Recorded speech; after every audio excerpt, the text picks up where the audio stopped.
Bienvenue dans l'émission Saveurs divines. Cette bonne nouvelle du royaume sera prêchée dans le monde entier pour servir de témoignage à toutes les nations. Alors viendra la fin.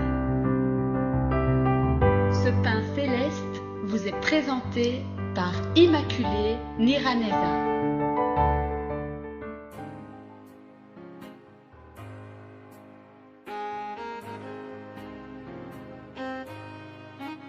Alléluia, alléluia, peuple de Dieu, chers amis qui suivez cette émission Saveurs divines, que la paix de Christ soit avec vous.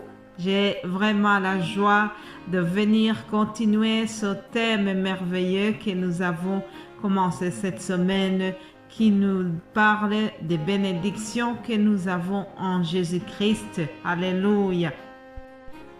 Notre Père Céleste a concentré toutes les bénédictions célestes et terrestres et les a mis dans son Fils Jésus-Christ, puis il nous l'a envoyé. Quelle bonne nouvelle, chers amis!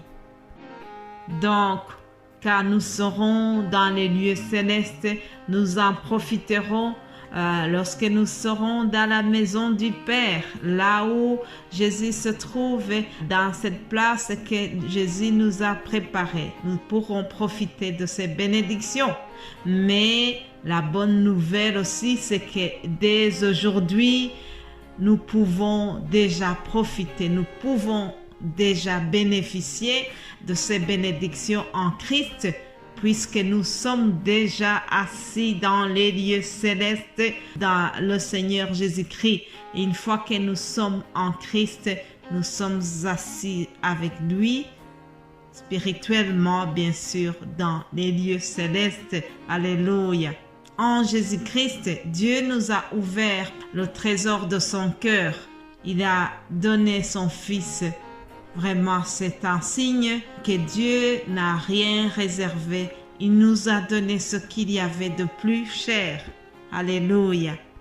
Première lecture d'aujourd'hui, je vous propose de lire l'Évangile selon Jean chapitre 1. Pour bien comprendre le texte, on va commencer par le verset 9. Mais le verset principal que je vais souligner, c'est le 12. Mais pour situer le contexte, je commence par le 9 qui dit « Cette lumière était la véritable lumière qui, en venant dans le monde, éclaire tout homme. Elle était dans le monde et le monde a été fait par elle, et le monde ne l'a point connue. Elle est venue chez les siens, et les siens ne l'ont point reçue. Mais à tous ceux qui l'ont reçue, à ceux qui croient en son nom, elle a donné le pouvoir de devenir enfants de Dieu, lesquels sont nés non du sang, ni de la volonté de la chair, ni de la volonté de l'homme, mais de Dieu. Alléluia. En parlant de Jésus-Christ, Jean l'appelle la lumière du monde. C'est la lumière véritable du monde. Souvenez-vous que la fois passée, nous avons parlé des attributs de Jésus-Christ. Jésus-Christ a dit qu'il est la lumière du monde. La fois passée, nous avons traité longuement ce sujet. Alors, Jean rappelle ici que Jésus est la lumière du monde. Et puis, au verset 12, Jean nous montre que Jésus-Christ nous donne la possibilité de devenir enfants de Dieu. Grâce à Jésus, lorsque nous avons cru en son nom, comme il est indiqué, tous ceux qui l'ont reçu, et à ceux qui croient en son nom, donc Jésus-Christ a donné le pouvoir de devenir enfants de Dieu. Alléluia. La meilleure façon que Dieu a choisie pour devenir enfant de Dieu, la procédure à suivre, c'est celle-là. Il faut croire en son nom.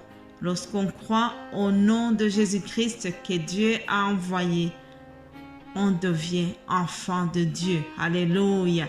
Devenir enfant de Dieu, c'est quelque chose de très précieux.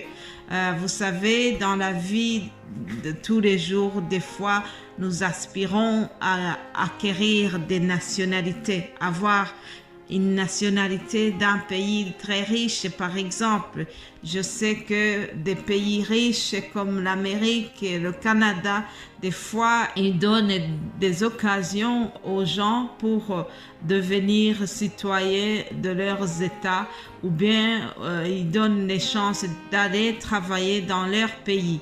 Alors, les gens remplissent des formulaires pour pouvoir justement aller dans ces pays, et une fois qu'ils sont installés là-bas, une fois qu'ils ont du travail, ils ont aussi la possibilité de demander la nationalité de ces pays-là. Alors, j'ai déjà vu qu'il y a des personnes qui font vraiment la fête lorsqu'ils ont obtenu, par exemple, la nationalité d'Amérique ou bien du Canada. C'est une étape importante. Alors, ils font la fête. Bien-aimés de Dieu, si nous faisons la fête pour avoir reçu la nationalité canadienne, nous devons nous réjouir aussi d'avoir la nationalité du pays de Dieu, la nationalité céleste. C'est la plus importante. Avoir la nationalité du ciel, ça n'a pas de prix, chers amis. Alors, lorsqu'on a cette nationalité, ça t'ouvre aussi à des droits. Il y a des droits et des devoirs qui sont liés à cette nouvelle nationalité. Tu peux avoir le droit de travailler librement, tu peux avoir le droit aux études gratuitement. Il y a plusieurs droits qui sont liés à une nationalité que tu viens d'acquérir. Notre Père Céleste aussi a prévu les droits de ses enfants. Alléluia. Et en plus de ces droits, Dieu le Père nous donne aussi des promesses qui sont liées à notre statut d'enfant de Dieu. Il nous promet qu'il sera avec nous dans le bon et dans les mauvais jours. Il sera toujours avec nous dans le malheur et dans le bonheur. Il sera avec nous. Il sera avec nous. Il y a vraiment des promesses qui sont liées à notre statut d'enfant de Dieu. La Bible est remplie de belles promesses. Et parmi les promesses, il y a la promesse du Saint-Esprit. Jésus-Christ a dit à ses disciples: si vous m'aimez, gardez mes commandements, et moi je prierai le Père, et il vous donnera un autre consolateur, afin qu'il demeure éternellement avec vous, l'Esprit de vérité que le monde ne peut recevoir, parce qu'il ne le voit point et ne le connaît point. Mais vous le connaissez, car il demeure avec vous et il sera en vous. Alléluia. La promesse du Saint-Esprit, c'est la merveilleuse promesse que nous pouvons constater. Et Jésus l'avait promis et il a réalisé cette promesse. Le Saint-Esprit est arrivé et c'est vraiment réservé aux enfants de Dieu. Vous savez, dans les Actes des Apôtres, nous lisons l'histoire d'un certain Simon, le magicien, qui avait apprécié vraiment le Saint-Esprit, avec lequel les apôtres travaillaient, faisaient des miracles. Alors il a envié les apôtres et il a cherché un moyen d'acheter le Saint-Esprit. Mais il ne savait pas que le Saint-Esprit est réservé aux enfants de Dieu. On ne peut pas l'acheter. C'est quelque chose qui est réservé à ceux qui ont le statut, à ceux qui ont la nationalité céleste. Ce n'est pas n'importe qui peut l'avoir, le Saint-Esprit. Alléluia. Et parmi les promesses aussi, il y a cette belle promesse où Jésus-Christ a dit aux apôtres: je ne vous laisserai pas orphelins, je viendrai à vous. Alléluia. Jésus-Christ vient en nous. Aujourd'hui, il vient à toi aussi. Au travers la parole de Dieu, Jésus vient à toi. Au travers les promesses que tu lis dans la Bible, Dieu vient à toi. Est-ce que tu lis la Bible? Si tu veux avoir ces promesses, si tu veux avoir les bénédictions célestes, il faut t'approcher de Dieu. est la meilleure façon de s'approcher de Dieu, la meilleure façon de s'approcher de Jésus-Christ, la meilleure façon de se procurer des bénédictions que nous trouvons en Christ. C'est dans la prière, c'est dans la lecture de sa parole. Alors, je te souhaite vraiment de mener une vie de prière, une vie d'étude et de méditation de sa parole. Ainsi, tu pourras avoir droit à ces bénédictions.